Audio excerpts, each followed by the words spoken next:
오늘의 큐티는 야곱을 만나주신 하나님입니다. 야곱이 길을 가는데 하나님의 사자들이 그를 만난지라. 야곱이 그들을 볼 때 이르기를 이는 하나님의 군대라 하고 그 땅 이름을 마하나임이라 하였더라. Jacob also went on his way, and the angels of God met him. When Jacob saw them, he said, This is the camp of God. So he named that place Mahanaim. 1425년 강원도 대기근으로 인구의 27%가 유리하여 없어졌고 토지의 약 58%가 황폐화되었습니다. 인근 지역까지 흉년으로 굶주린 백성들이 식량을 구하기 위해 경상도와 전라도까지 헤매야 하는 상황이 벌어졌습니다. 북쪽의 야인 땅으로 도망가거나 왕을 원망하는 소리가 나오기도 했는데 강원도 고성의 이각이라는 자는 이 임금 때문에 흉년 들어 살기 심히 어렵다.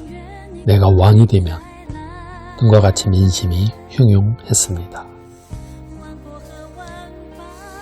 이런 국가재난 상황에서 세종은 자기 반성의 심경을 토로하고 있습니다.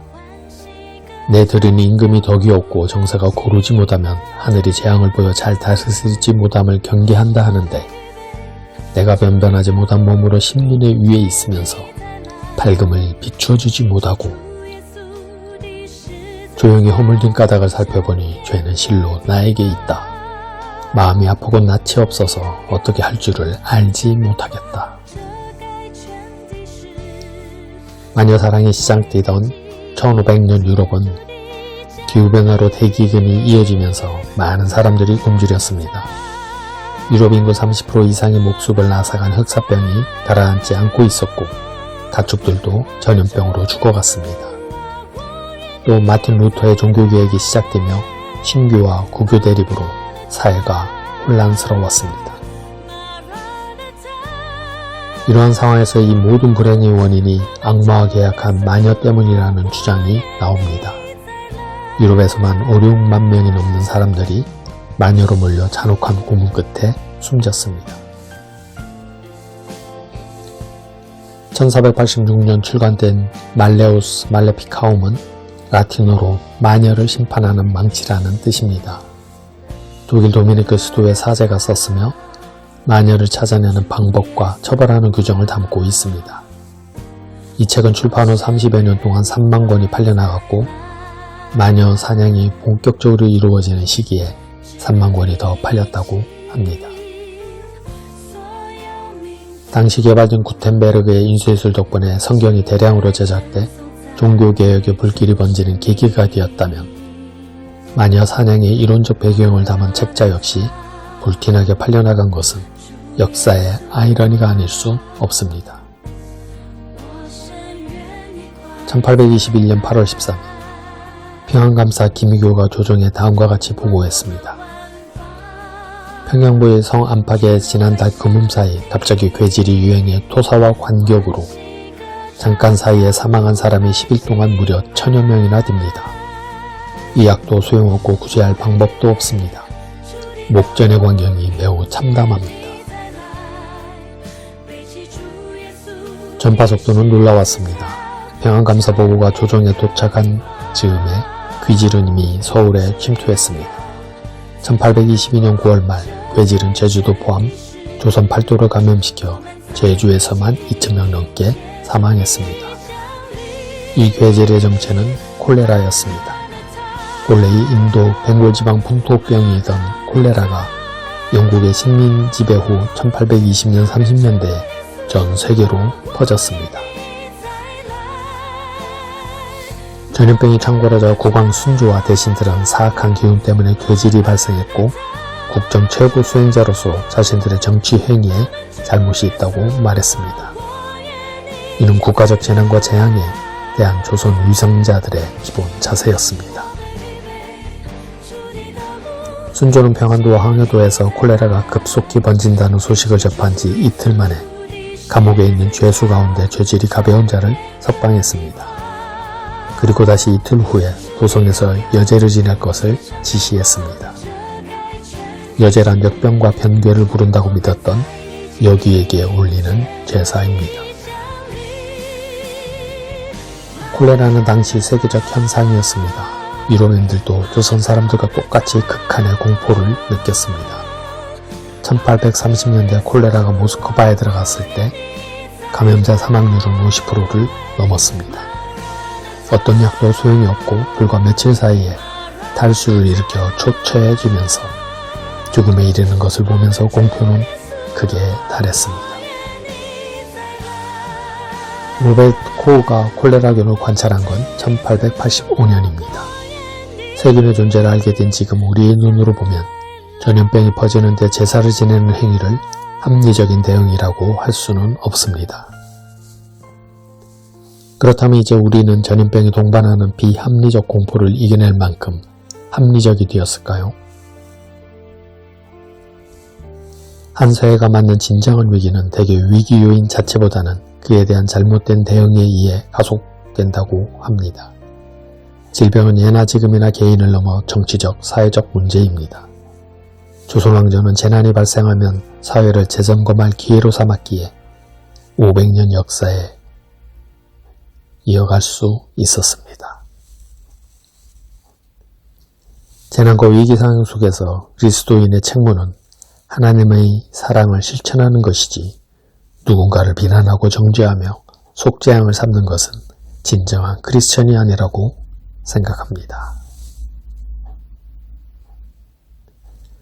그가 이르되 내 이름을 다시는 야곱이라 부를 것이 아니요 이스라엘이라 부를 것이니 이는 내가 하나님과 및 사람들과 겨루어 이겼음이니라. 창세기 32장 28절 말씀입니다.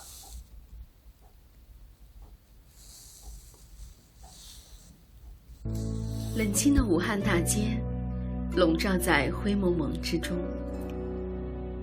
直到那抹亮丽的黄色出现。他们不是医生，他们不是警察，我们叫不出他们的名字。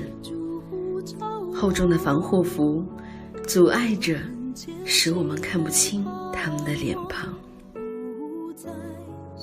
从来都没有想过，口罩有一天会成为武汉的救命稻草。哪里有口罩，哪里就有希望。此时待在家中是最安全的保命方式，却偏偏有这一抹黄执着地出现在病毒蔓延的大街上。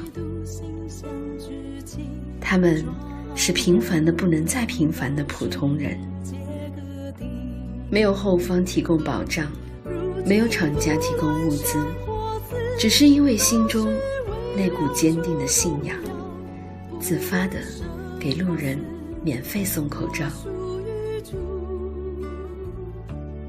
所有从他们手中递过爱心口罩的人，也许都听过一句话，叫上帝爱你。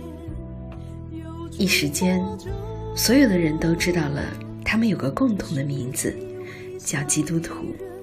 罪人中的罪魁，虽然如此，主呼召我。他们不仅仅是送口罩，更是告诉那些不安的人，神爱他们，神救他们，所有信神的人都能得着真平安。一群等死的患者们好像在黑暗中看到了希望，他们就像耶稣当年接触麻风病人时一样，接触这些一般人不敢接触的绝望的病人。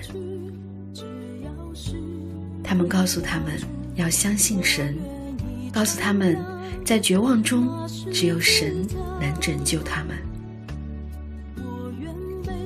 许多患病的人，他们弃甲归真，他们开始接受了这一份从神来的信仰，而福音就这样借着一些小小的口罩被传递出去。这支队伍，他们甚至还建立了求助热线，为所有紧缺的人无偿地送上口罩。